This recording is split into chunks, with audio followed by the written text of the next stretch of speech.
Hi there, my name is Sarah Carrier, and thanks for listening into my podcast on middle range theories in nursing. For the next 15 minutes or so, I hope to provide a gentle introduction to this theory and help create some curiosity and maybe challenge the need, or maybe no need, for middle range theories in the nursing discipline.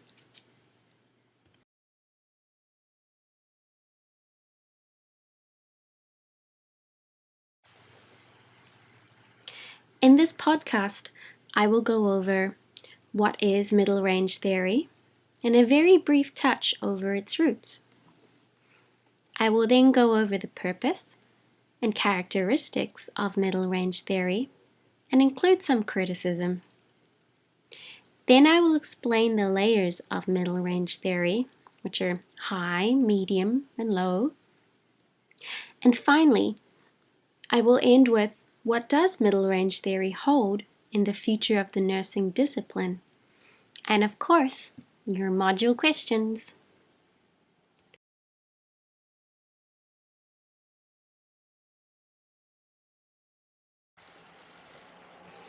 So McEwen 2014 states that middle range theories lie between the most abstract of theories and concrete theories. They were first thought of from the discipline of sociology in the 1960s and then introduced to nursing in 1974.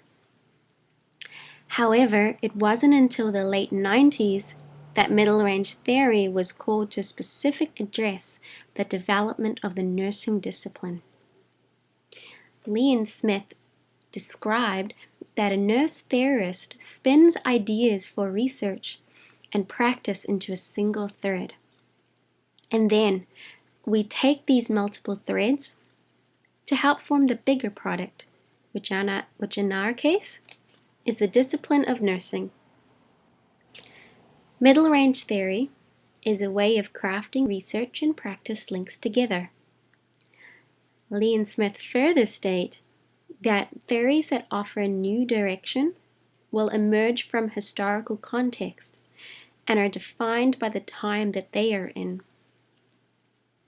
Our current context focuses on human development, the potential of health and healing, and the strong support for nursing knowledge that incorporates art and science, practice, and research. So what does that have to do with middle range theories? Well, middle range theories are simple ideas that are born from the perspective of the discipline, such as the nursing discipline.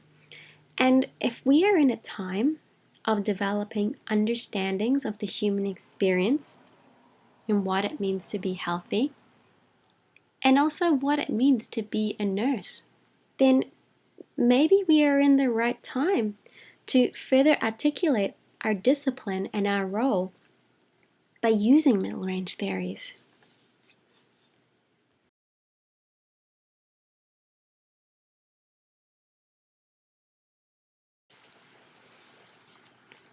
Fawcett 2000 states that middle range theories can describe a particular phenomenon, they can explain the relationship between phenomena, and they can predict the effect of one phenomena or another. Middle range theories are testable and smaller in range of scope than compared to grand theories. They are not too broad and they are not too narrow. They are more circumscribed than grand theory, and they're not as concrete as practice theories. Middle range theories address specific phenomena by stating what it is, why it occurs, and how it occurs. They provide an understanding between diagnosis and outcomes, or the connection between interventions and outcomes. The nursing foundation of middle range theories is that it appears to reflect scholarly work that begins from a simple question and takes on an intellectual challenge. Middle range theories appear to build on grand theories by further strengthening the foundation for nursing development and knowledge. In the nursing discipline, middle-range theories help fill the gap between grand nursing theories and nursing practice. It seems that many nurse researchers enjoy middle-range theory because it provides the basis for testing hypothesis that is specific to a particular nursing phenomena or a specific patient in populations. It also seems that the nursing discipline is at a crux for further theory development, and maybe using middle-range theory can help move us through.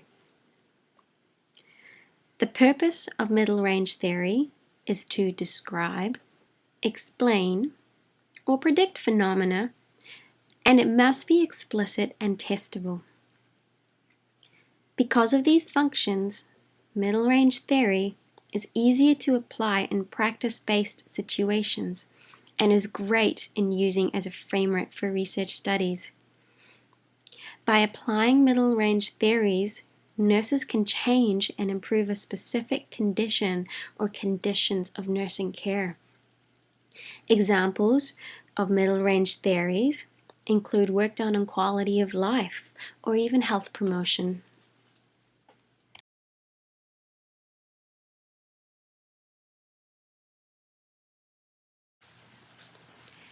Did you know that many practicing nurses use middle-range theory and they're not even aware of the fact that they are using them?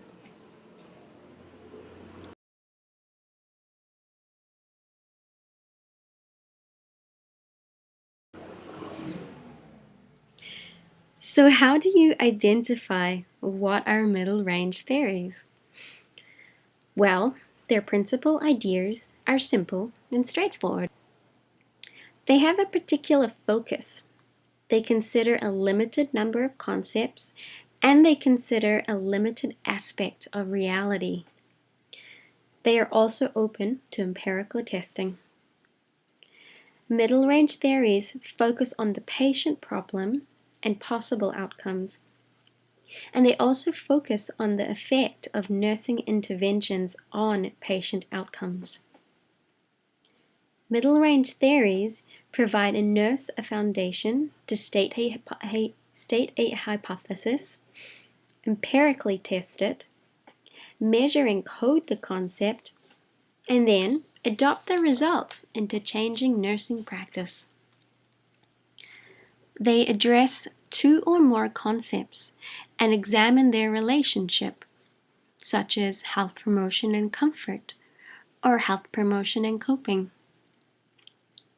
The most common type of relationship statements are usually causal relationships.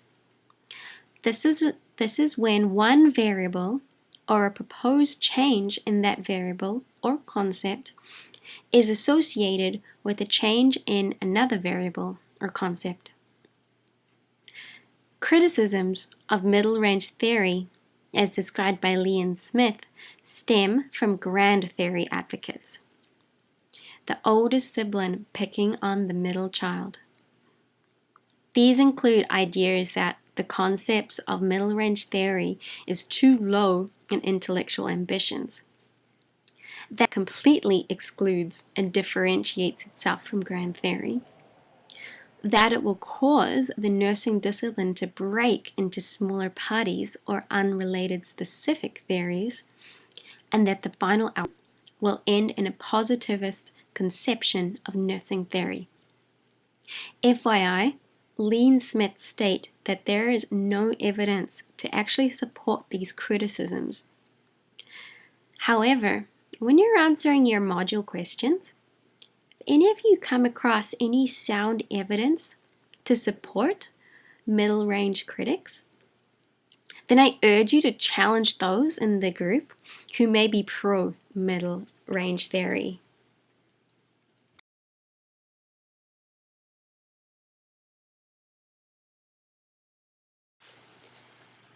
So when you read about middle-range nursing theories, you see its practical side and its application, and you think, wow, I can totally use these theories to support changes in practice. And And then you dive a bit deeper and see that middle range theory has layers. Apparently, figuring which nursing theories are range isn't as clear-cut as we think it is. It is more specific than grand nursing theory, but it is abstract enough to provide a general overview of many populations. And this is what sets it apart from practice theory. The high, middle, and low distinctions of middle range theories relate to their level of abstraction. The categorizing of middle range theory came from an amazing piece of work done by Lee and Smith. High middle range theories are the most abstract and closer to grand nursing theories, whereas low middle range theories are the least abstract and are similar to practice theories. And middle, well, they're this beautiful and just right level of abstract and practice.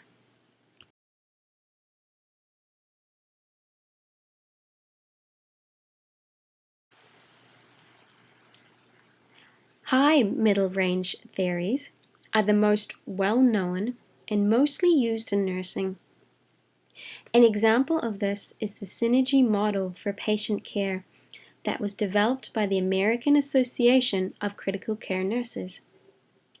This model incorporates a framework for certified practice in a critical care environment. The model articulates a nurse's contribution, activities, and outcomes for caring for the critically ill patient. It clearly identifies 8 patient characteristics and 8 nursing competencies which are set in critical care situations. The nursing competencies explain how nursing knowledge, skill, and experience integrate and impact the care of patients and how they fulfill nursing care. I won't touch on middle range theories too much, but these include concepts such as unpleasant symptoms, peaceful end of life, and nursing expressed empathy.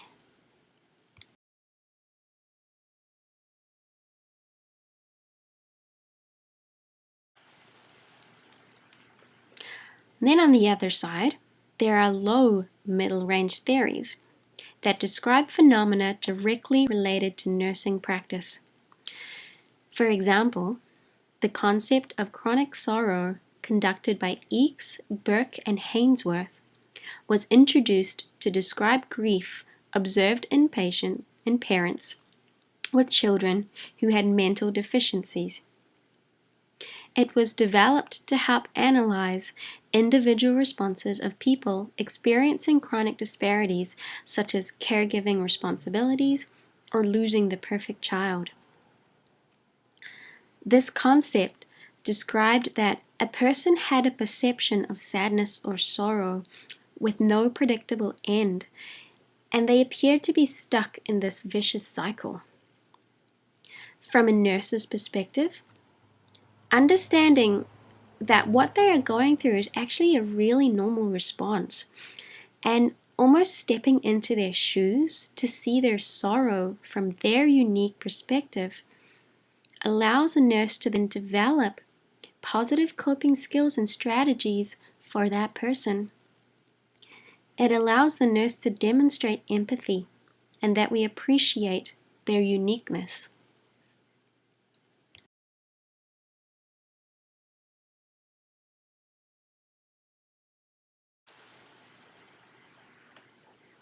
So, during my search of understanding what are middle range nursing theories, I have to say that I agree with Lee and Smith in that a lot of thoughtful work and study has been put into clearly articulating what it is. Middle range theory has the promise for helping evolve the nursing discipline by shaping the way we use our knowledge, skill, and research. We have even narrowed down the theory into 3 subsets and are on a path of articulating their specific names, roles, and approaches to linking practice and theory. The challenge I see now is How do we develop middle range theories that are empirically sound, meaningful, useful, and illuminate the nursing discipline? And how can middle range theories be used to articulate frontline practice and research? Can they be used to do this?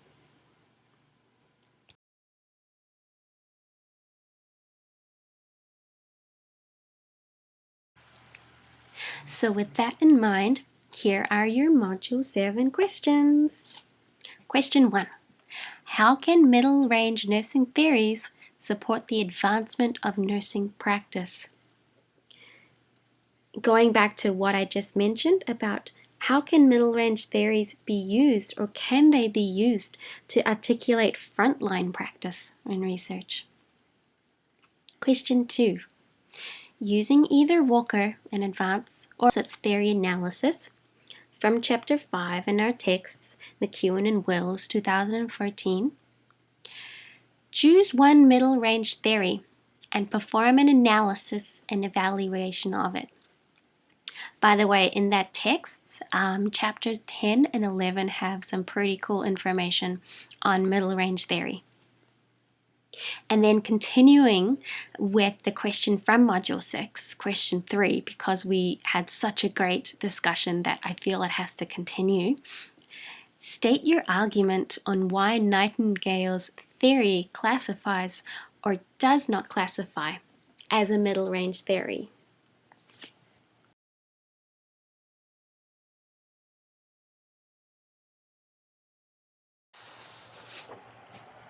So once again, thank you so much for listening in to this podcast. I hope you found it helpful, and I'm really looking forward to the up and coming discussions in the forums.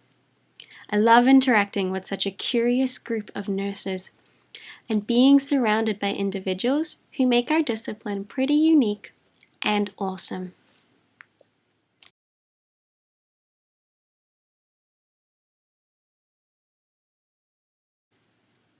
And here are my references.